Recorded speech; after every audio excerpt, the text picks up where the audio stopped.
This episode of Forgotten Realms Explained is sponsored by Patron Blades. Hello everybody, Jordan here, the PH is silent. Let's continue with our faction talk and dive into the next one, the Order of the Gauntlet. I'll preface this video by saying that I couldn't find a ton of information on the Order. I believe it was created to flesh out the factions for D&D, probably in 4th edition, but it wasn't really given a rich history. I'll do my best though, and this may be a shorter video. The Order of the Gauntlet is a new organization, comprised mostly of clerics, paladins, and monks of the lawful good variety. They have an agenda similar to that of the Harpers, wanting to squash evil wherever it can be found and uphold the just laws of civilization, ending oppression and keeping the people free. Similar to the Harpers in ideals, their methods are vastly different. Unlike the Harpers, they don't hide in the shadows but work out in the open to stop evil, frequently seeking aid from law enforcement. Members of this organization are faithful and vigilant seekers of justice. They wish to protect others from evildoers and will exact swift retribution against those who violate the law. Many people who are in the Order of the Gauntlet worship a set of specific deities. They are the deities that you would expect: Tyr, Helm, Torm, and Hor, gods of justice, law, protection, and retribution, which I've made a deity video on all of those guys, so check it out if you're curious for more. The Order of the Gauntlet is full of holy warriors. They tend to be proficient in religion.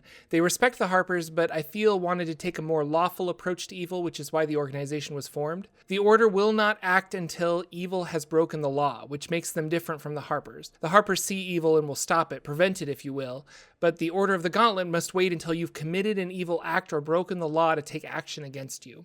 Its followers are faithful in their God, their friends, and their self. Faith is considered the greatest weapon against evil. Their symbol is a gauntlet grasping a sword by the blade. It symbolizes the willingness to face danger head-on and protect those that evil would strike at. It really feels more like the military version of the Harpers in a way. They don't have a main headquarters or keep and operate primarily out of the temples of Helm, Torm, and Tyr. And honestly, that's all the information I could find about the Order. I don't know when it was founded other than it was recent, which I'm assuming is in the last 100 years of the Forgotten Realms history. So that's it for today. Thanks for watching, everyone, and well, I can't just end a video like that, it's just too early. So let's talk about another organization, an evil organization if you will. We can talk about one of the Order of the Gauntlet's main enemies in Faerun, the Cult of the Dragon. The Cult of the Dragon, also known as the Keepers of the Secret Horde or the Wearers of Purple, is a semi-religious organization that sought to create and worship undead dragons or dracoliches. The cult was founded by a man named Samaster, a powerful wizard. Now, Samaster was a former chosen of Mystra, and is the one who discovered the process to turn a dragon into a dracolich. Born in 800 DR, and by 851 DR became a chosen of Mystra. However, by 875 DR, Samaster was convinced to attack his former lover. Samaster was then stripped of his chosen powers, and he fully embraced evil this point on. By 902 DR, Samaster created his first dracolich and documented the process in a book entitled Tome of the Dragon. He then created a cult known as the Cult of the Dragon, which started to spread across Faerun, acquiring many enemies such as the Harpers. Samaster truly believed that dead dragons would rule the world and thus began working towards that goal. It was around 1370 DR the cult had spread greatly with different leaders in separate areas. These leaders started having their own ideas of which direction the Cult of the Dragon should go, which ultimately causes more problems for groups like the Order of the Gauntlet and the Harpers. This one cult now had multiple motivations and was acting on each of them. The cult loves dragons, but more than that, evil dragons, but even more than that, dracoliches. They gather intelligence for evil dragons in Faerun and contribute treasure to their hordes, aiding them in any way possible. They do this in hopes the dragon will return the favor and aid them however it can. This might be in battle, through magic, or even leadership. Samaster eventually died. He became a lich, but was destroyed battling an avatar of Lathander. This was an epic fight, and you can read about it in the Cult of the Dragon, page 19. But to summarize, Lathander used his holy light that became brighter than the sun and destroyed Samaster, turning him into a few pounds of fine ash.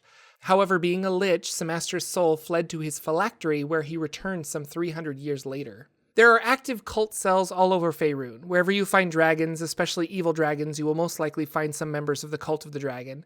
They worship evil dragons, attempt to gain intelligence and magic items for them in hopes to live with them in their lair, and eventually convince them to become a dracolich, which can only be created with the help of wizards who have the Tome of the Dragon written by Samaster. The Order of the Gauntlet is a sworn enemy of the Cult of the Dragon, but they have lots of enemies. The Harpers also, as well as the Zentarum, the Church of Tiamat, and the Red Wizards of Thay.